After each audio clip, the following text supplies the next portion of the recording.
Hello, everyone, and welcome to Twillow Talk. I'm Tanys Coughlin from Twillow Lifestyle Community, Twillow Lifestyle Academy, and I am joined by my beautiful co-host, Jennifer Jurkofsky.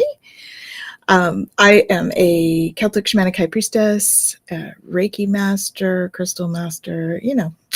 I do stuff. And a channel, Galactic Ambassador, And Jen, why don't you tell us what you do? More stuff. Registered psychotherapist, certified Canadian counselor, intuitive life coach. Work with all the energy stuff too, human design. I work with Enneagram. I feel so not here right now. Well, there's so much energy going on. I mean, we're going to talk about that in a second because it's been it's an intense day today. We've had 2 solar storms in the last week, and one of them was 2-3 days ago, the 17th, I think it was, and it usually takes 2 to 3 days to reach us. And according to something I read from NASA, it was an X2 class solar storm, which is one of the biggest. And we've had coronal mass ejections as well. And so all of that energy is coming at the earth, right? Right. It's been a new moon. Yes, it's also a new moon. Forgot all about that. I've been so focused on the storms. Yes, it's also a new moon. Yeah. And so we have all of this stuff. So what this brings is like a whole bunch of light coming down. New moon is all about new stuff, right? Bringing in new stuff. And so this is going to be quite an impactful day, And I think you and I are both feeling it. And I know that I've heard from numerous people in the community, Twillow Lifestyle community, that are all like, what is going on today? What is this? I feel so often people will feel either tired or anxious or just like skin crawly kind of thing. And so we have some people on. Hello, Estella, and hello, Gerald. It's funny you said you don't feel here today. Yes, exactly. When I started watching, I was a bit dizzy because of the amazing energy flow. Thank you. Very nice. Yes, it's a lot of energy coming in today. So we often will feel that fatigue. For me, it's been fatigue today. I actually had to go and take a little cat nap before the show because I was like sitting here. Jen and I were working on something, and I'm like, she's like, maybe you should go rest. I'm like, yeah, maybe that's a good idea. Yep. So it's you might feel a little cranky too. Yeah. Because I think there's something in our transits about that. The transits, yeah. So right now we're in gate 55, the gate of spirit. So this is like the emotional energy for spiritual abundance and abundance in general. So what's really cool about this is it's an opportunity for this expansion, right? And we are experiencing this kind of range of feelings around abundance. So when you talk about like intention and growth and all of that, it is such a beautiful time for doing that and for really looking at what we need to let go of in order to do that. Yeah. Right. So in the Gene Keys, I really like it because Richard Rudd talks about the gate of the dragonfly's dream. Right. And this is really about that kind of opportunity to move from that place of victimization or powerlessness really into freedom. It's interesting because the programming partner for this, so in the moon right now we have the 59th gate, right? And so that's this shadow of dishonesty. And what it really talks about is this kind of like how we can be our own worst enemy, right? And we don't always recognize our own role in these feelings of powerlessness and things like that. Sitting in victimhood. Yeah, exactly. We've all done it. But the more we can be aware of it, right?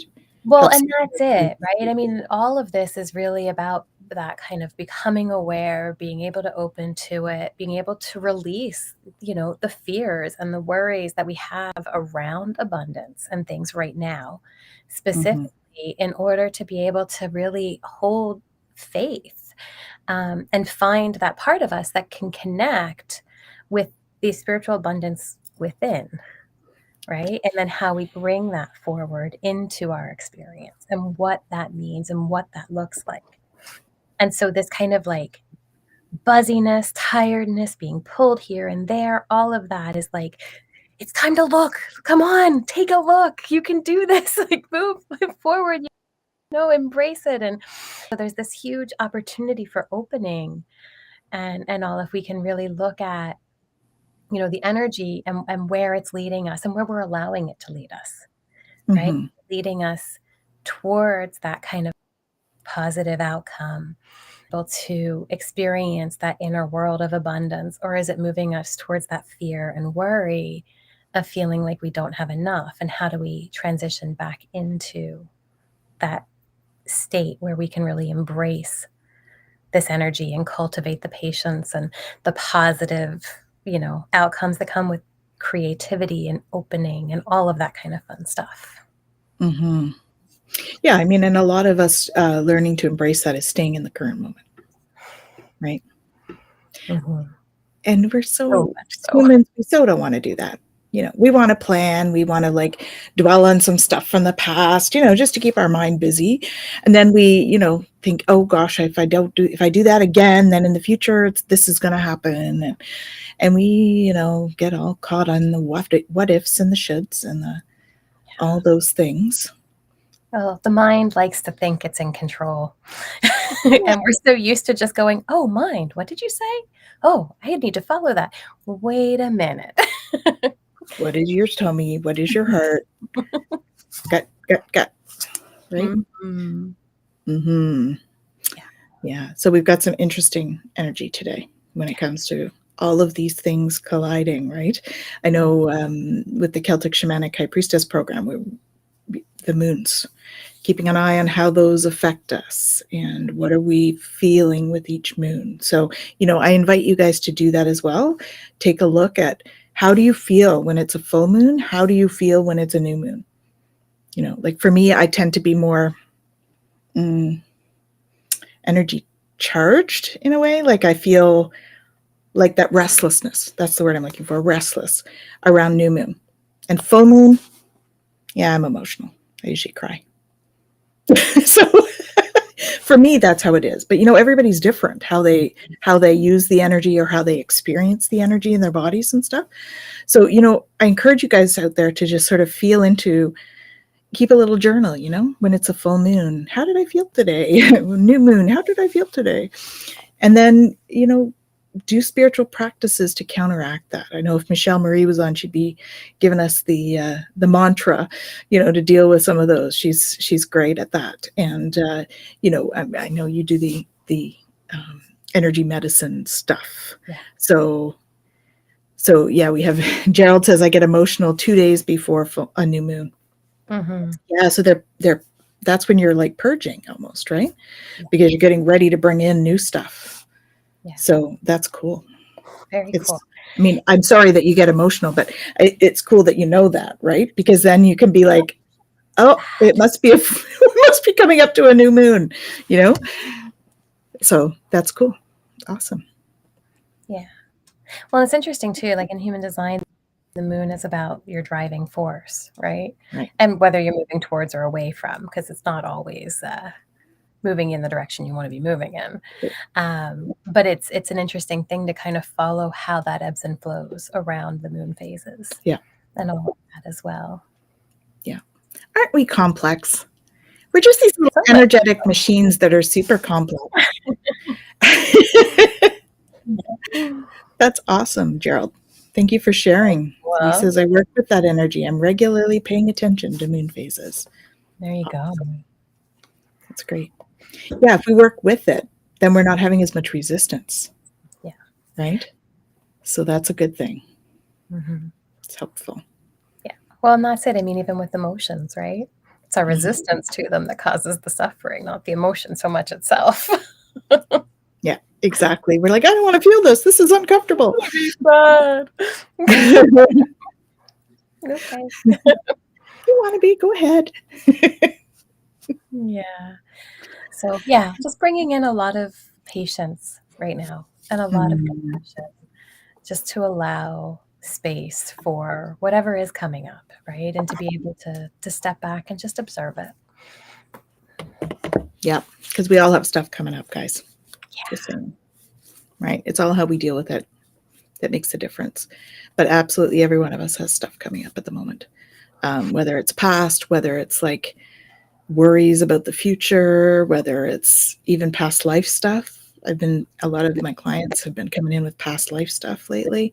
So, all of that stuff kind of comes up, and we have to learn to work through it and do the healing work on it and bring it up and go, okay, that feels icky. I'm going to sit with that for a minute. Okay. Yeah. Okay. Yeah. Okay. I get it. And now release it. Right. There you go. Mm-hmm. So as is our usual practice on here, Twillow Talk, we pick a card that is a topic. And so this year we are using the Soul's Journey lesson cards by James Van Praagh. Okay. What are we hoping for today? Whatever comes up. Whatever comes up. All right. We'll have to do one of these where we ask the audience what they want us to talk about. Yeah.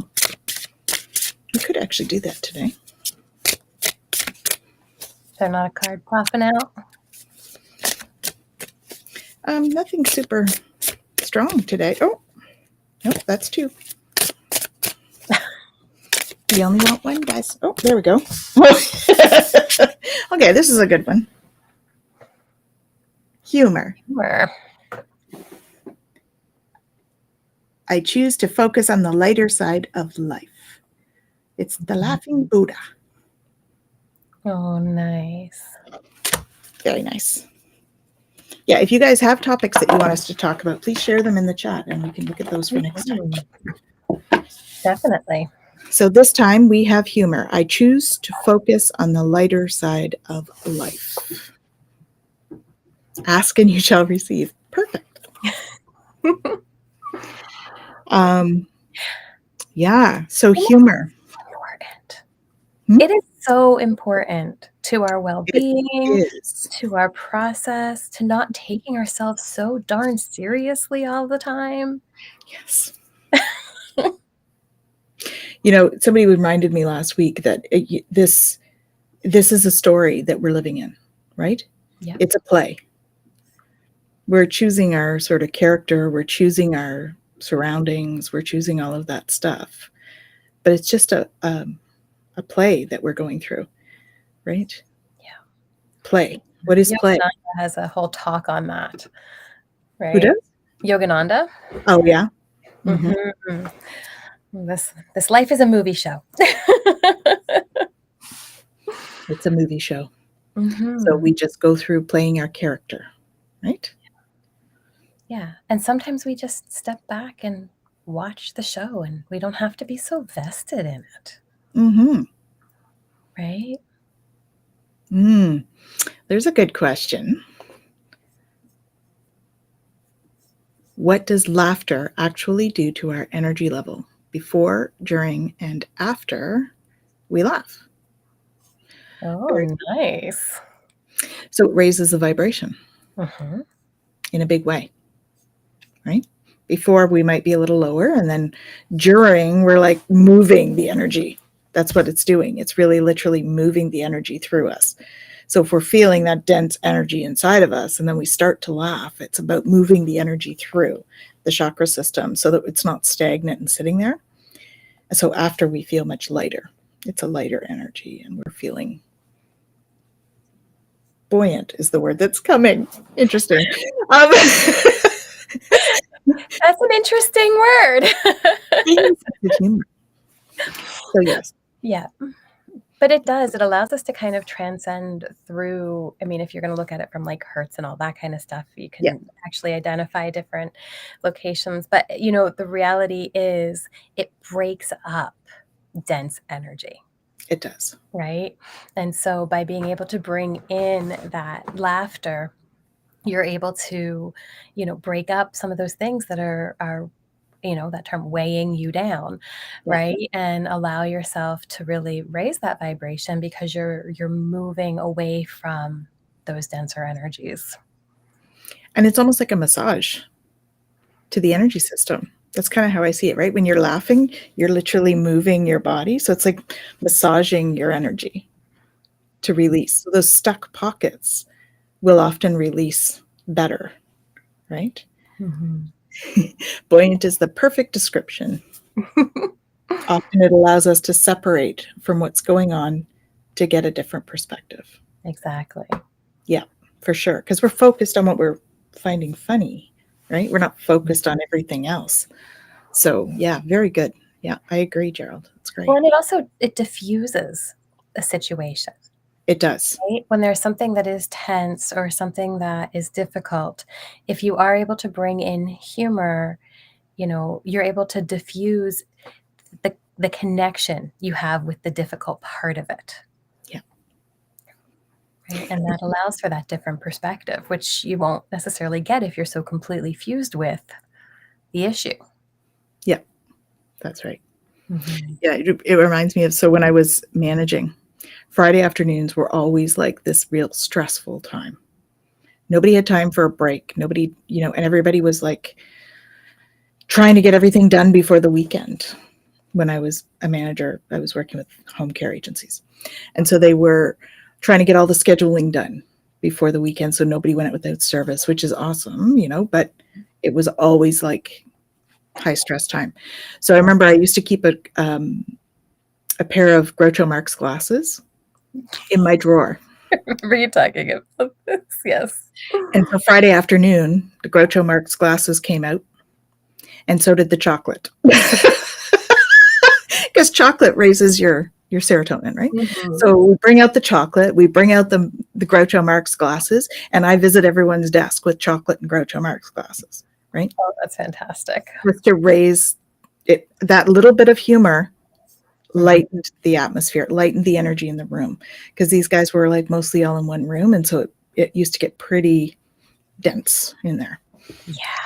So this really helped to lighten the air around, So, but I'm odd like that. I like to bring fun into it. Yeah. Yes, exactly. Gerald says you put those glasses on to look like me. Emoji with Even before I knew him. Yep, exactly. Oh man. I think the other aspect of humor that I think it's important to look at too is this idea of humoring something, right? Being able to not be so vested in an outcome and being able to just kind of allow something to flow, even if it's not necessarily what we want. We can kind of humor the situation in a way of removing ourselves a bit, kind of stepping back and allowing it to be what it is, which is this, again, that movie show idea or the stage idea. And I think that ties in. It does. As well. Yeah. People that are upset often know. So there's kind of stages, right? When you're having a bad day, sometimes you need a good cry, and then maybe you need a good laugh to finish it up, right? Sometimes you do both at the same time, and that happens. But those are all about moving the energy, right? Exactly. We need a good cry because we need to process, and some of us process really well with tears. Others need to laugh to process energy. Sometimes we need a little bit of both. And so, people joke about not joke, but they talk about, when you break up with somebody or whatever, you go home and you watch a tearjerker, and then you have to watch something funny, and that's when those kind of, I call it the stupid comedy, but the ones that are like just silliness. Wow. The ones that are just, you can't help but laugh because it's just ridiculous. Those ones. So those help you with moving through the energy of it. They do. Well, and when we talk about like even, spiritual experience and stuff like that, bliss is part of that, and humor can bring us into states of bliss. Mm-hmm. Right? And so being able to embrace that part, so often with the spiritual journey, people are so serious. We need to, So much focus on the shadow. can we have some humor, please? Right? And being able to balance, right? Going back to last week's topic. Yeah. To be able to balance with love allows us to bring in humor, right? In order to really be able to move through those levels and break up those densities, to be able to sit with things that are uncomfortable and allow them to have their space, to allow the process to just be what the process is and not judge it for being this, that, or the other thing, right? And Yeah. so humor, we look at it and go, oh, humor, but it's like, oh, humor. Yes. Yeah. One thing I want to bring forward though is like, I guess some forms of humor in our society right now, I don't find them funny. Agreed. Yeah. Yeah. Yeah, I agree, Gerald. He says, I think we change difficult energy by knowing we need a good laugh or a good cry. Absolutely. Yeah. Yeah. And it allows us to express it without sitting in it for too long. That's the other thing, right? Yeah. Well, I mean, and humor has its place and time, Mm-hmm. for sure, right? And there are things in the world that find certain things funny that maybe are offensive or not okay for other people. And again, I think part of this is, can we, accept in our experience what we're okay with?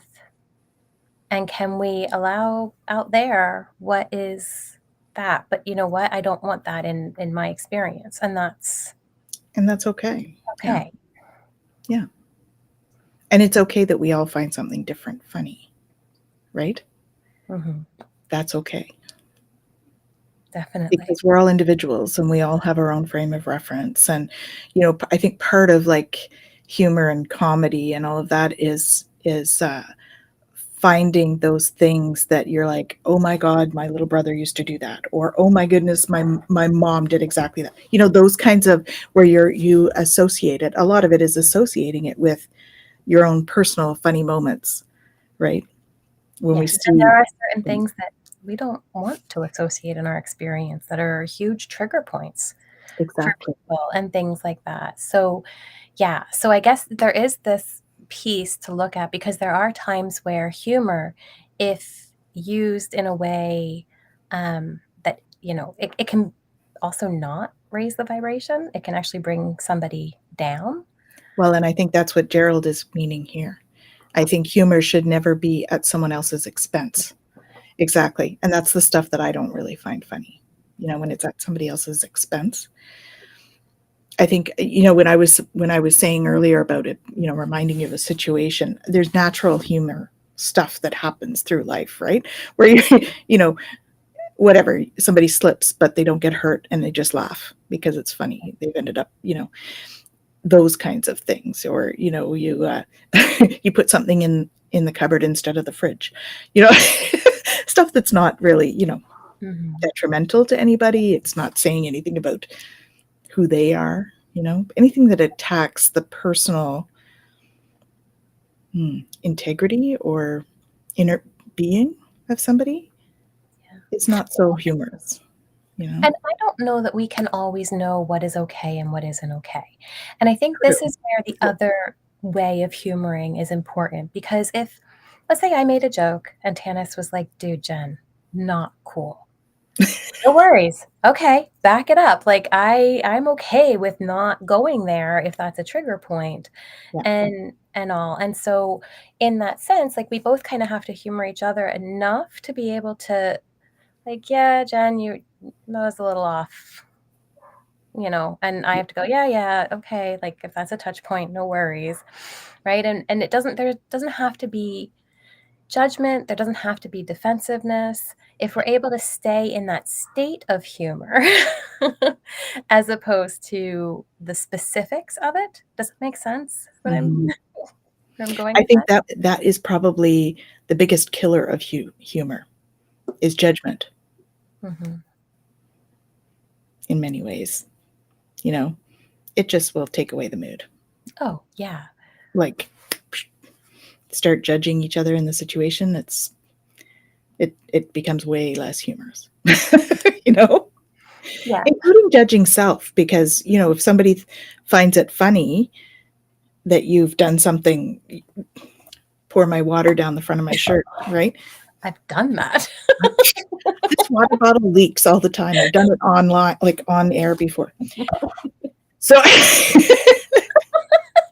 but I can laugh about that, right? Not everybody will laugh about that because they're worried about their appearance. They're worried about what it's going to do to their shirt or whatever the case may be, right? So, Definitely. Yeah, exactly. Definitely. And, you know, some things might be funny at one moment and then not funny at another moment, and that's okay too. Yeah, exactly. Self-deprecating humor can be quite refreshing. Example to snap things back into perspective. Yes, exactly. Oh, yes, so much so. So not taking ourselves too seriously, right? Mm-hmm. Yeah. Now we're getting into a whole nother kind of humor.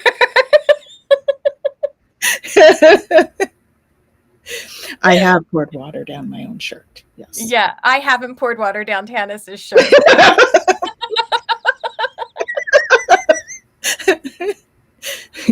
We're good friends, but that's a little far. Oh, man. Yeah. Yeah. Well, and it's interesting too, like even going back, self-deprecating humor, right? Like, yes, as humor, I think it can really help to bring things back into perspective. Again, that idea of not taking ourselves so darn seriously all the time. Yeah. But I also know, and I notice this with clients fairly often. Sorry, Gerald just said, come on, you were all thinking it.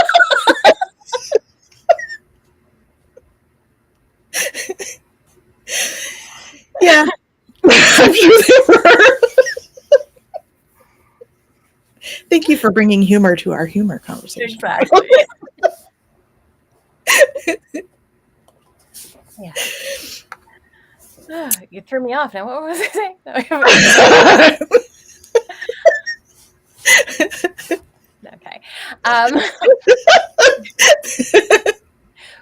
No, I wanted to mention how we deflect sometimes with humor. We do. And so also recognizing when we're using humor to avoid dealing with something, and, you know, how do we allow ourselves to still take the time we need to process, but also allow space for humor? Yes. What do you say? He says, I'll stop. You know I won't.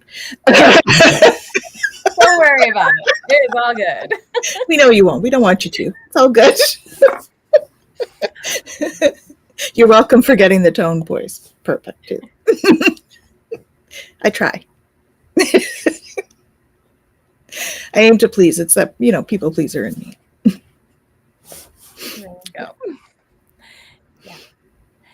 Yeah. But humor, I mean, humor is it can be such a beautiful, connecting and loving thing to be able to bring humor in a way that allows us to reflect and allows us to connect and allows us to kind of process things without them being so heavy, right? Like we were talking about how it kind of breaks up that density.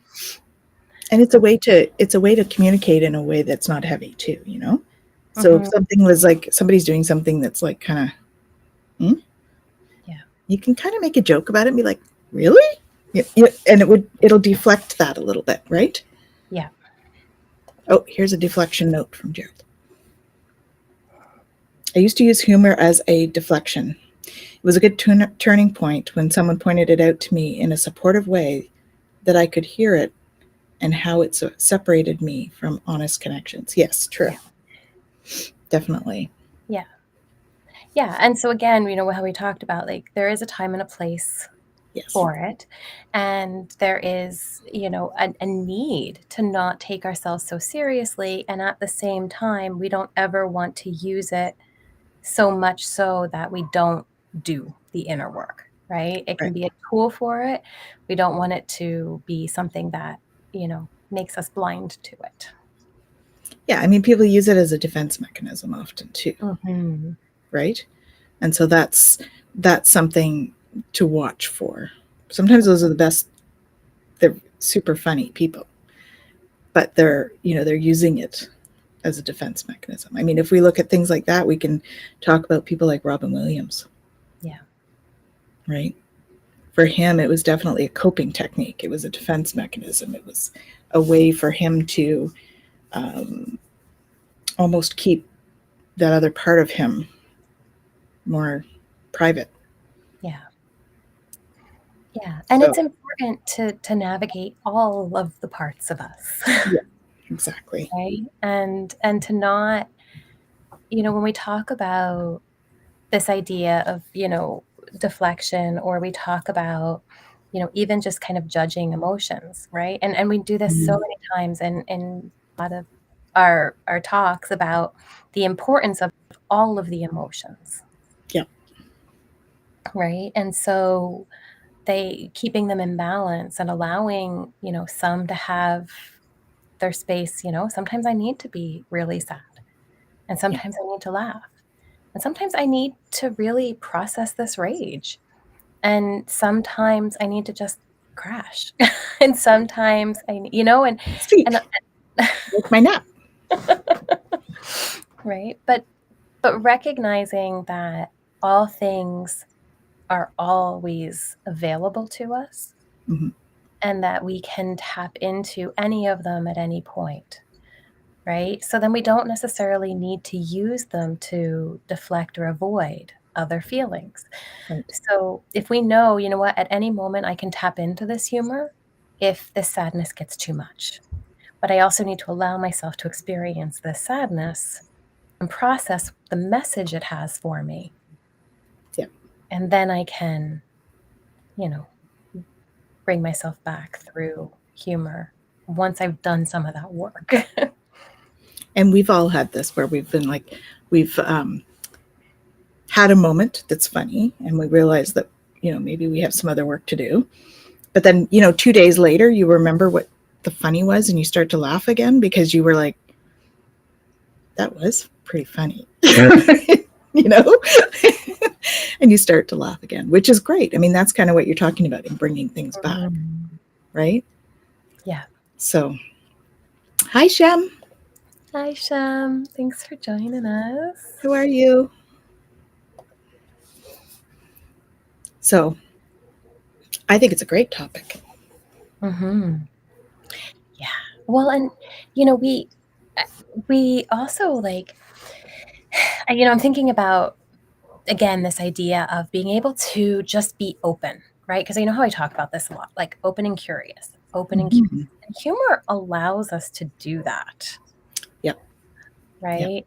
And it allows us to be able to not have to be so rigid in how we see something or how we need to interact with something, right? Like, Shem, you're talking about being a really serious person, and, being able to make space. Humor can really help to balance that, right? It doesn't mean don't be serious. We need serious people, right? But we need we need a variety. We can't be the funny man all the time, right? No. Those people don't get a good rep either. Because they never take anything seriously. There's got to be that balance in everybody's life, right? And there has to be moments when we can sit back and just be like, right? And be funny, or be humorous, be relaxed. You talk about bringing it back. And I remember a moment where Gary took a screenshot of us on and sent us a picture. It was like so ridiculous. And I am sure that we were in the middle of a serious moment. And we were both very like, Yeah. And so being able to both understand the depth and the need for that more serious side of things, but also how important and vital humor is to be able Mhm. to navigate that seriousness, right? Because we do Yes. need that. Otherwise, we get lost in the woods, and then fear comes in and everything else because we can't break up that density to see through the trees, right? Right. So Shamina says maybe lots of responsibility and being disciplined in boarding school. Yeah. Yeah. Lots of things can lead to being more serious, right? If we're spending a lot of time sort of in that fear mindset, it's difficult to find the funny in stuff. Yeah. And in that sense, Gerald, humor can be really healing. yes, exactly. Gerald says, yes, I'm funny and serious. Sometimes mistake my humor to believe I'm not a serious reader. Yeah.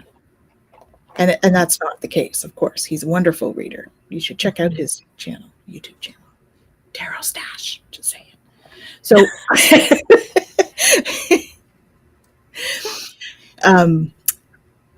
yeah, I think that, you know, when we sit in fear a lot, fear is kind of the opposite too. Fear and judgment, right? Kind of put a dampener on that humor side, and vice versa, right? So yeah, so Shamina says, guess getting better at looking at funny stuff, watching Friends helps. Yeah. Yeah. I think, you know, it's, and like we said, there's times when humor is either not appropriate or it's just really hard to get to, right? And that's okay too. There's no judgment in any of that either, right? We are who we are. And there's times in our lives where we just are so caught in the density that humor is difficult to find. Mm-hmm.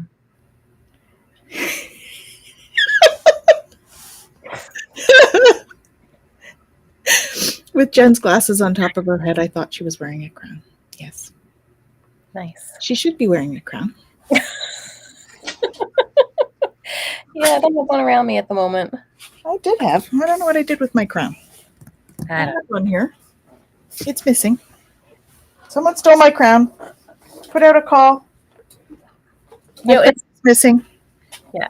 It's funny because we talk about seriousness and humor too. And, you know, I reflect even on, you know, my kids, because sometimes, you know, we can get all caught up in whatever's going on.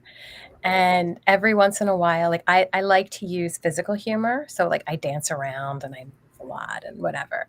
And when I see them imitating that, like the way that it brings, because, you know, especially my eldest is in this very serious time, right? And so when that goofiness and everything else comes out, there's so much joy in that, you know, again, it's that ability to connect with bliss in the moment. Right. You know, and it's not even me doing it. It's seeing that humor in somebody else can really bring that forward. And so, you know, Shan, when you're talking about looking at funny stuff or watching your friends and things like that, just being able to connect with somebody else's ability to have that humor really brings in so much joy. Yeah. And tapping into, you know, the inner child energy, right? Playing with the inner child stuff. So what does your inner child need? Ask yourself that. I know mine likes to color. So, you know, I have a coloring book around here too. So obviously it's gone with my crown, wherever that is, but I have that stuff around. She ran off with it. What happened? My crown is gone. I'm very disappointed. It's usually here on cue. Oh man. Yes. I don't know. Yeah. Yeah, my inner child likes to do this too. Nap. My inner child likes to nap. Yeah, mine too. But I like to color too. And paint. Yes, exactly. Yeah. It did. That's what I'm we going to were have to have a chat saying. with her. She loves the crown, I have to say.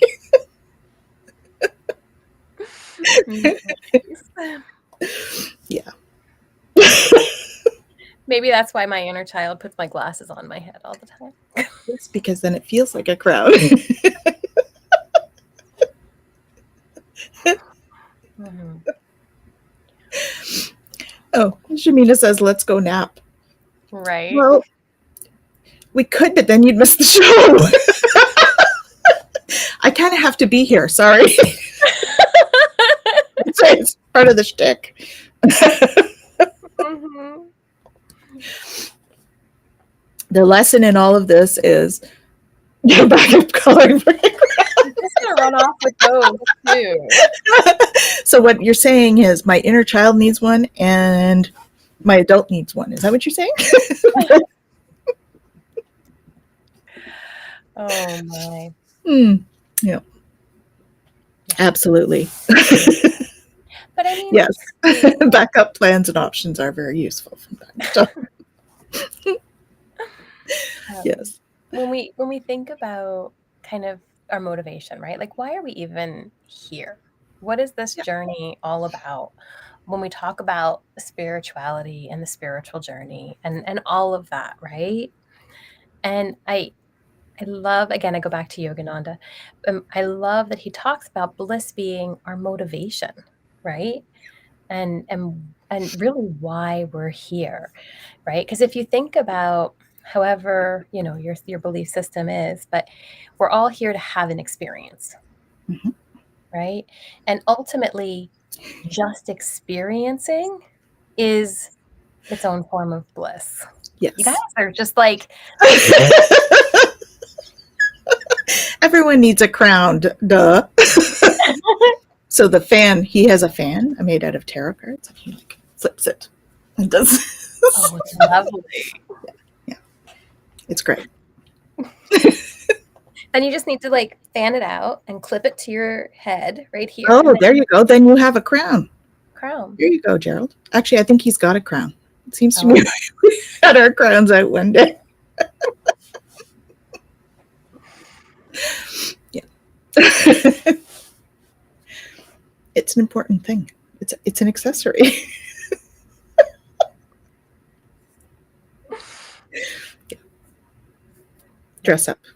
I was in theater, so the whole costume accessory thing. It's important. Oh, there you go. He has no less than 4 crowns. Oh, nice. I have to catch up then. Mm-hmm. I have 2. I have like a floral one, and then I have my other more fancy one that my inner child ran off with. Yes. My actual child, I think, ran off with the one I had. We need to make crowns, Jen. We need to have like a crown making class. Yeah. That would be fun. With crystals. Definitely. Then you can make another one, Gerald. We can. I'm doing a lot with crystals lately, and I just the energy and the power. And I mean, even, again, coming back to humor, right? Crystals hold their own energy. And you can connect with them even to connect with, different feelings and all. So yeah, definitely having to there it is. I was looking for the one that just makes me happy. So this crystal, it's orange calcite. See that? There's something about the energy of orange calcite that just makes me smile. Nice. I just like it. I like it. So, yes, it's a nice one. Yeah. Well, and it's so important to connect with it. I mean, however you do that. If you're not the type of person who, is going to come out with quick one-liners and is going to shoot back, jokes and make puns and whatever else, that's okay. But still finding ways to connect with that more light-hearted ability to diffuse from heavy situations is really an important and valuable thing. For sure. What do we got here? I'm glad you're talking about humor. For me, if I lose my sense of humor, something significant is going on that needs my attention. And sometimes I need professional assistance, like Jen. Because we all need that sometimes, right? Yeah. I think there's always a time in our lives when we might need help in that department. And I think that if COVID has shown us anything, it's that how valuable and important it is for us to pay attention to our mental health. Most definitely. It's part of the system. I always talk about there being like 3 aspects of self, right? We've got our physical self, we've got our mental emotional self, and we have our energetic or our spiritual self. Yeah. And any kind of stuff that happens for us that is heavy, we need to look at all 3 aspects. Mm-hmm. Right? So, physical, for instance, you might need, I don't know, crystals. You might need, no, they're more energetic. You might need exercise. Mm-hmm. Right? So, for instance, for depression, you might need exercise for that. You might need to go and see someone to talk about it. And you might need some energy work in order to clear away some of the density. And they all just support each other in that system. Yeah. So I think it's really important to do that. To address all of it, right? Like we can't really just address one part of us. It doesn't work that way. No. Right? And so when we talk about holistic healing and what that actually looks like, it really is an important piece to do mind, body, and spirit. You can't have one without the other. Right. When it comes to actual healing. Yeah. Yeah. We do have to look at all 3. Mm-hmm. And that's, I'm always with my clients, I'm never going to tell you not to go to a doctor. I'm never going to tell you to not go to a counselor. I'm going to tell you to do those things because it's those other 2 parts of the puzzle. Yeah. Oh, thanks, Shem. She says, I would recommend Tanys Coughlin for energy healing. Aw, definitely. And we have a Facebook user here that's waving to say hello. So we will say hello. We don't have your name. So if you could please let us know your name. But Gerald made another comment there too. Oh, did he? Oh, yeah. Yeah, there we go. And the laughter does not take away from the difficulty of what's being experienced. It shifts the energy to allow us to focus differently. Absolutely. Yes. Yes. Yeah. And this is the difference between using humor to help us and using humor to push away, right? Something. So if you use the humor and you just deflect and you don't actually look at the situation, the humor doesn't have the same feeling anyway. Mm-hmm. It's empty and it doesn't do that same kind of breaking up of the energy and all of that. Whereas what you're talking about is perfect, right? Because that's really about making space in order to actually deal with whatever is coming up for us. Mm-hmm. Yeah, for sure. And when we talk about the mind, body, spirit, like I think this is such a neat thing, okay? Because what's going on? Thank you. Oh yeah, there you go. Okay, so whatever's going on, mental, emotional, right? And now we're feeling it in the body, right? Because we know the body keeps score and the body says no, and the body does all these things to tell us there's something not okay. Yeah. And we have the spiritual component, which is also interconnected with all of it, right? So when we talk about healing and medicine, this is why people say laughter is the best medicine, because we're breaking up the densities within the body. We're diffusing from the thoughts and feelings, and we're raising the energetic vibration. And we're doing all of that with laughter, right? And that is, I think, what Gerald's talking about there, with really allowing humor to serve its purpose in the healing process, not deflecting from it. Absolutely. And, we were talking about Robin Williams earlier. Patch Adams really taps into that. That, humor is medicine. If you guys haven't seen that movie, it's a great movie, Patch Adams. I think that's it, right? Yeah. Patch Adams? Yeah. He's a doctor and he makes people laugh. Mm-hmm. And what a difference it makes for his patients. It's awesome. Yeah, it's a great movie. Yeah, definitely. So what's your favorite movie out there? Your favorite comedy, you guys? New Amsterdam is also a good show for this. Okay, cool. Thank you. Love to check that one out. I don't think I've seen that one. Very good.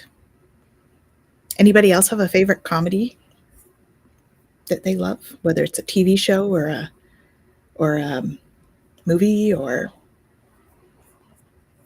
I know here there's comedy clubs you can go to as well. You know, some of those are you have to go with the right mindset.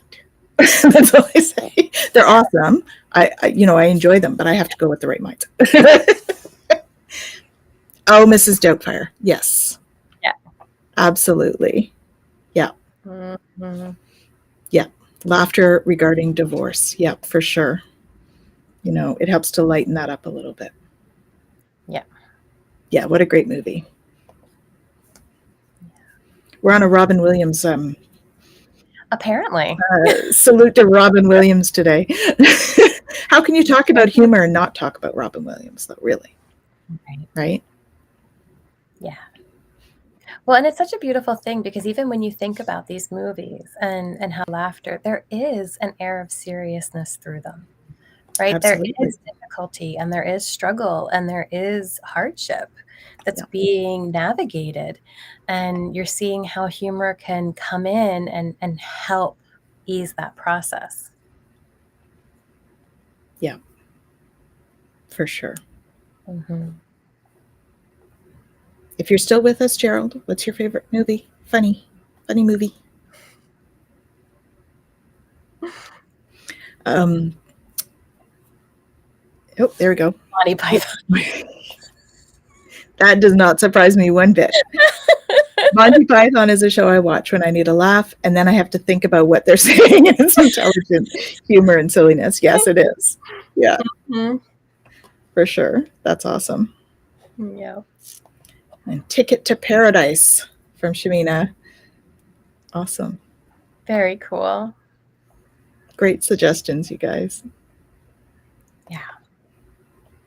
Yeah, if you have to think about humor, so it adds another layer to it, that intellectual humor, right? There's the silliness of the physical comedy, like a Mr. Bean. There's another one that's funny, but has that serious side, And he doesn't even talk. He doesn't even have to talk.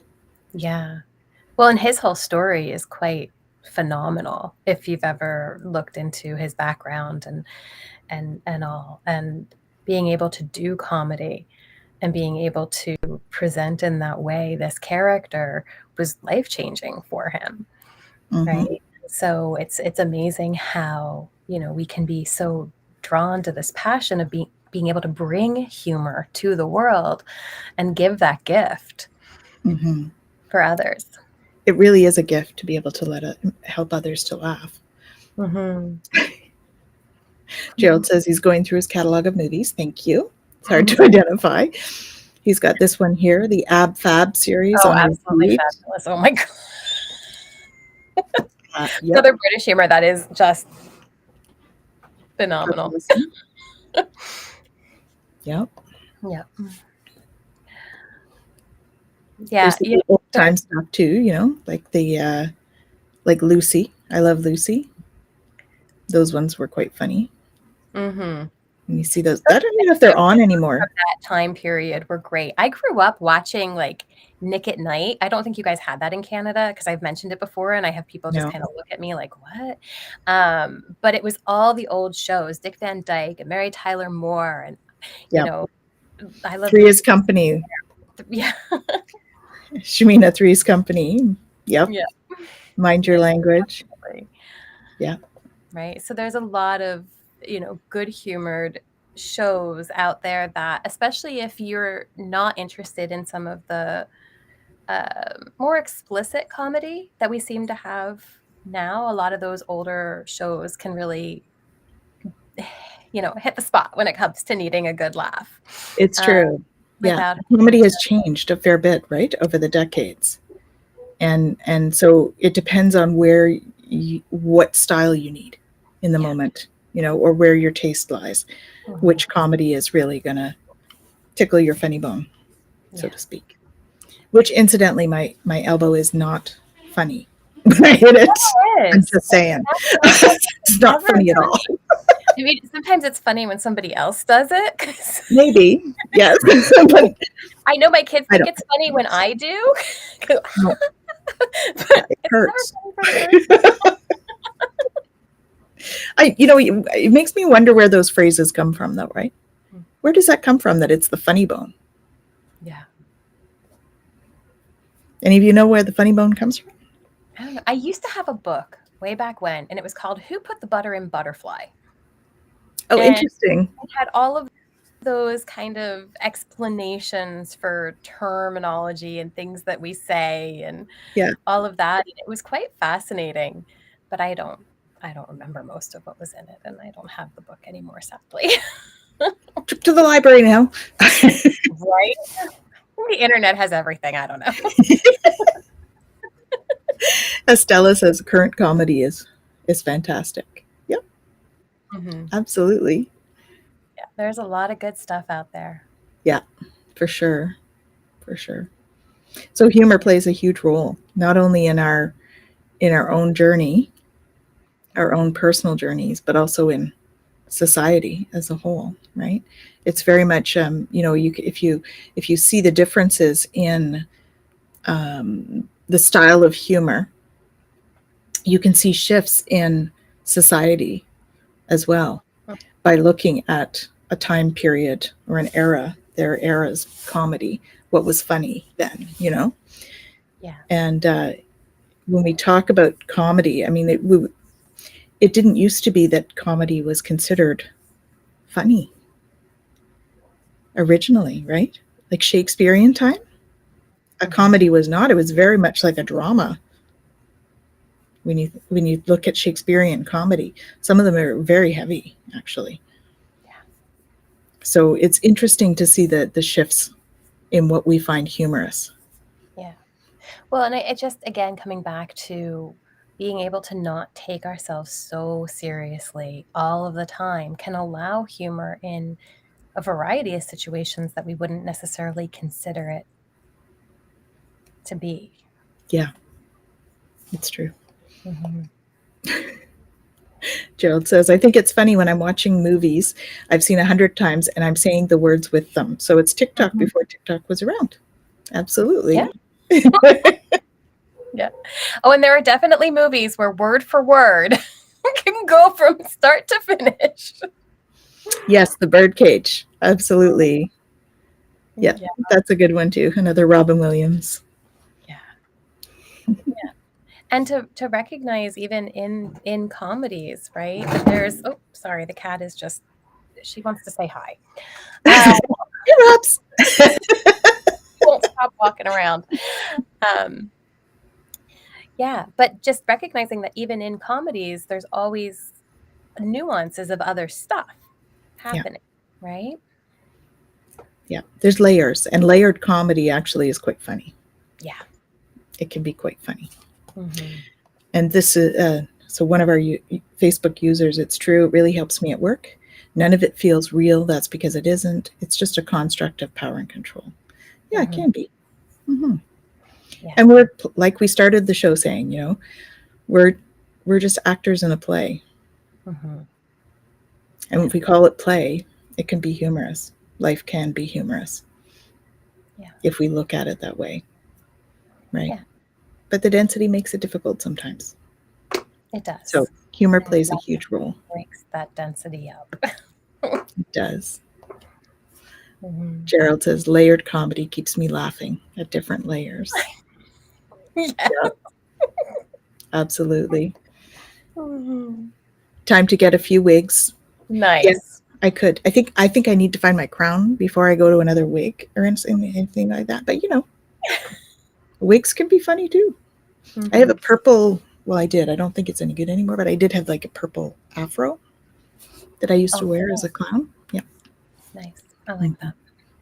I went to work as a clown one day too. Nice. Yeah. when I was a manager. It's needed. It's necessary.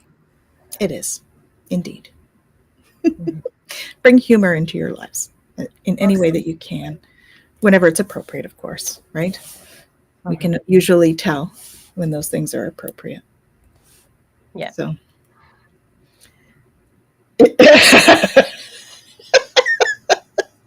Awesome. We'll have to find my crown before I come on your show. Yeah, right. Absolutely. I promise I'll find it before then. I just have to have a little talking to with my inner child because we have to figure out where we put it. I don't have wigs, but I have a few other things that I could bring. So I'll accessorize, Gerald. I'll accessorize. Just wear the tutu. You'll be fine. I could wear the tutu. I wore the tutu to work one day too. Nice. So the tutu is a whole other. Yes, Carol Burnett. She was awesome. Oh, amazing. Yes. The tutu is a whole story. So I guess I could tell the story briefly, and then we probably should. We've been an hour, so you know. But the tutu story, I was in local theater, and my first show, I was doing Wizard of Oz, and I was a jitterbug in Wizard of Oz, and we didn't know what our costumes were until the night before, so it was like dress rehearsal, the day before opening, and I get handed my costume, and it was a bright yellow tutu, and not being all that, I was a little more like high strung at the time, you know. I was not quite as easygoing as I am now. Anyway, I put this tutu on, and I looked in the mirror and I burst into tears. I'm like, you want me to go out in front of 300 people in this?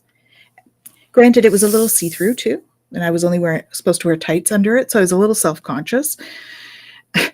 A little self-conscious. The whole thing was self-conscious. I was being self-conscious. And, you know, fear of judgment and all of that stuff that came in on that. Anyway, they put a lining in it for me, and I went out on stage in a yellow tutu in front of 300 people for 4 performances. And it actually helped me to get my first management position, because I did that, and it increased my self-confidence. I applied for management positions. The one of the interviews I went to, the director says to me, so there's going to be some public speaking in this. Are you comfortable with that? And for some reason, I don't even know where this came from, guys. I think it was like a channeling thing. But for some reason, I looked her straight in the eye and I said, once you've been on stage in a yellow tutu in front of 300 people, you can do anything. I got the job. I was memorable, I guess. So that's my tutu story. It's about accepting self, right? And stepping in and being you. So not taking self so seriously. Exactly. I didn't tell you about the rest of that costume. I also had these itty bitty wings, right? And this wasn't that long ago. So me, you know, itty bitty wings. And I also had the little antennae because I was a bug. I was a jitterbug. And I was dancing on stage. So, yeah. So this director proceeded to tell all of my team members on the team my tutu story. And every time we'd hire somebody new for the team, she would tell them the tutu story. So one day, I decided, I actually purchased the tutu from the theater company because it meant so much to me that it was all about self-acceptance, right? So I purchased it. And so one day I go in and I'm like, she's been talking about this tutu thing. I'm gonna do this. So I put on black tights, black high-heeled boots, a black sweater, and a black blazer, and my yellow tutu. And I went into the office. I did, however, bring another skirt for later, you know, because I did have clients coming in and out of there. Yeah. Thanks, Gerald. Yeah, that's a long one, but it's a good hashtag. Yeah. I like it. It's all about self-acceptance, right? And not taking yourself too seriously. So it is a good story for today. Finding the humor.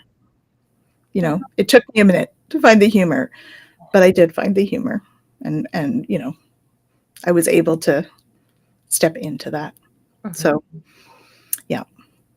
Wonderful. So that's my tutu story. You'll often hear me on the show. There's 2 cards in my card deck that have a tutu in them. So I often refer to my tutu story. So that's my tutu story.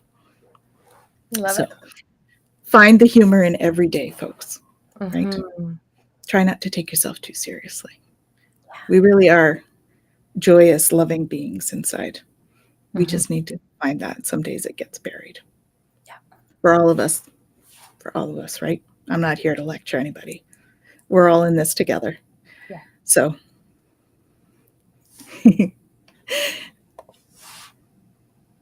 you did find the humor, and it's still a powerful lesson to share.